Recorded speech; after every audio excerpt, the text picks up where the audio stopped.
Tu utilises un ChatGPT ou Claude tous les jours, mais tu serais incapable d'expliquer ce qui se passe entre le moment où tu saisis ton prompt et celui où la réponse apparaît. Pourtant, en entreprise, c'est exactement ce qui fait la différence entre celui qui sait utiliser l'IA et celui qui sait l'exploiter. Allez, tout de suite, perdons pas de temps et analysons comment fonctionne une IA vraiment. Commençons par une vue globale. Quand on regarde ce schéma, l'utilisateur envoie un prompt.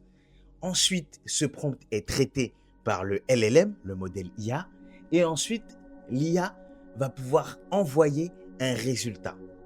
Mais qu'est-ce qu'un LLM? Le LLM, c'est le cerveau de l'IA, c'est celui qui réfléchit. Mais la question, c'est comment il réfléchit, comment il fait pour renvoyer une réponse qui correspond à la question que l'utilisateur a posée.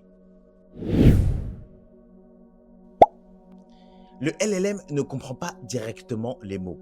Il convertit ton prompt en tokens, des tokens qui sont des morceaux d'identifiants numériques, et ces identifiants numériques vont être convertis en vecteurs.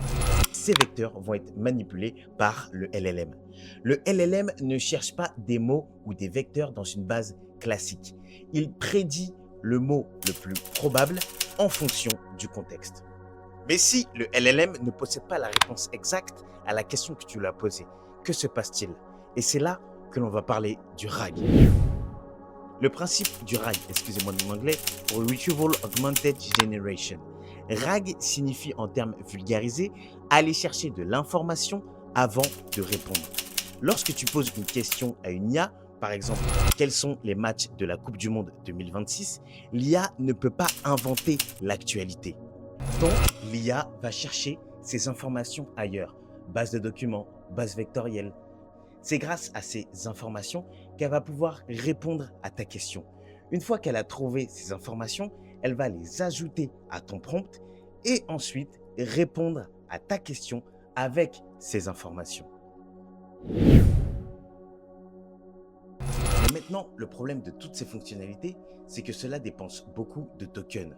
Chaque échange avec l'IA nécessite des tokens à l'input, ton prompt, et à l'output, la réponse générée par l'IA. Pour chaque mot généré, le modèle compare des vecteurs, calcule des probabilités, analyse le contexte complet, et on se retrouve avec ce schéma. Si la limite est atteinte, le modèle perd les informations, il y a une perte de contexte, des réponses incohérentes et certaines hallucinations. Une IA ne comprend pas comme un humain. Elle calcule des probabilités parmi un grand nombre de données massives. Et maintenant que tu sais comment ça fonctionne, tu peux beaucoup mieux l'utiliser.